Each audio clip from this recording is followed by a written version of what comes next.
You're listening to the Hidden Killers podcast with Tony Brueski, featuring attorney, guest, and former felony prosecutor Eric Faddis. Trial of Chad Daybell continuing on, and more magical thinking, magical beliefs, or you can just call them crazy. I think it's kind of interchangeable in some of this, with witnesses taking the stand and not painting the brightest picture of Chad Daybell. I think initially a lot of folks thought, and it was kind of portrayed, that Lori Vallow was the mastermind behind a lot of this. What we're hearing now doesn't necessarily paint that picture. Attorney Eric Faddis joining us. Eric, again, another week into this. What's been some of your takeaways of what we've seen since we last talked?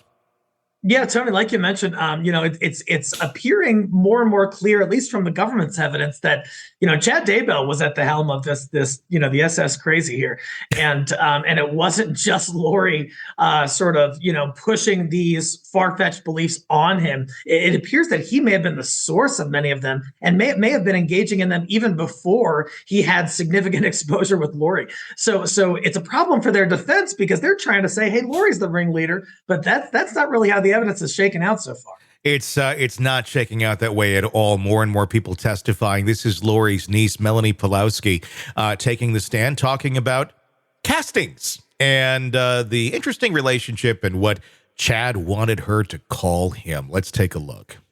Would you say at some point you developed a close relationship with Chad? Yes. At some point, did you eventually begin referring to him as Dad? Yes.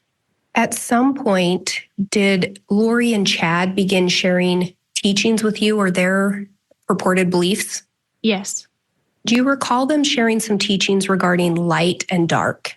Yes. Do you know where those ideas were originating from? I believe they came from Chad. Do you recall what they taught you or told you in relation to light and dark? From what I remember, Chad was said to have a gift to spiritually discern, and he could see light and dark, or if a person had good intentions, but that he could see through and had that gift.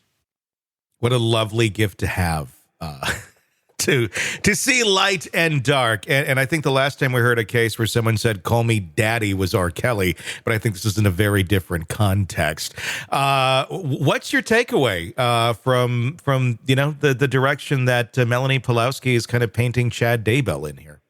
I think Melanie really has some damning testimony against Chad here, because that's one of the alleged bases as to why Chad and Lori allegedly killed their children. Is because they thought that they were essentially dark, demonic beings. And here we have this witness saying, hey, Chad talks like that, regularly. This is something that he does. And so for Chad's defense to get up and say, the killing of the kids, that was all Lori. Well, we kind of have the precursors to that came through in this testimony. And they slowly kind of groom people into believing those sort of things of light and dark. That seems to be kind of where it starts, this overall concept. And then, oh, look, there's more people that are dark. Here's more of her testimony. There was some type of darkness that you couldn't cast out. And so if this, that the Lord in his due time would have to take, that person would pass away because this darkness was too much or something like that. So if someone were to be possessed and with a strong enough entity, essentially the body would have to die. Judge, that's leading. Calls for speculation. That's a sustained on leading. If someone became too dark, would the body have to die? Judge, leading. Overruled. I believe so. That I think that was their idea, that they would pass away because they couldn't have this darkness inside them. We go from just being light and dark, and now you're dark, you're going to die. It's a little bit taking another step up. Thoughts on that? Yeah, it's sort of an ominous. It's the beginnings of an ominous spiritual justification for killing people, at least according to the government's evidence. And that's the horse they're going to ride here, and they're going to buttress it with those quotes that you just played. Mm-hmm. Yeah, I mean, it really shows. What's interesting about these people is they don't seem to show a lot of like remorse or regret for having these sort of beliefs. It almost is like, do you still believe some of these things? It's just Chad's not the end all be all.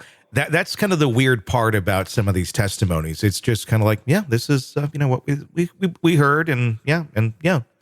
Find that odd? Totally. And part of it strikes me as in those sort of extreme spiritual communities, there can be like a lot of brainwashing that goes on, and that could stick with people for years down the road. And I'm just wondering if any of that happened here that is resulting in this sort of like flattened affect from some of these people on the stand who don't really see how absurd and dangerous some of these ideologies could be. 100%. Here's one more from Lori's niece, Melanie Pawlowski.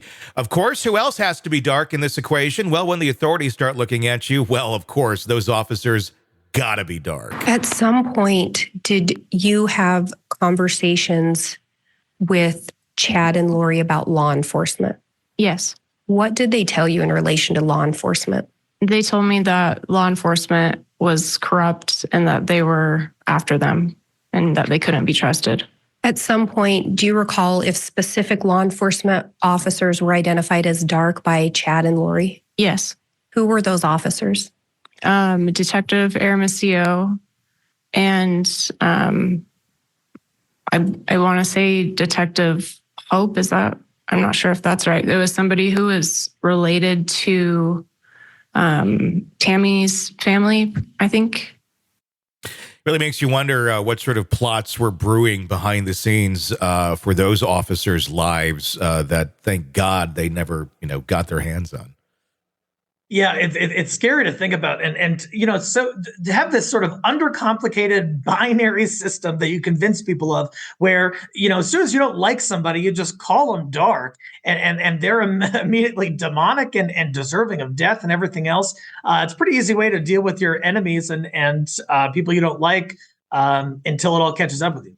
If you're an enemy, you're dark. And if you have an insurance policy, you're dark. It seems to be kind of how things you got, it's a $1 million.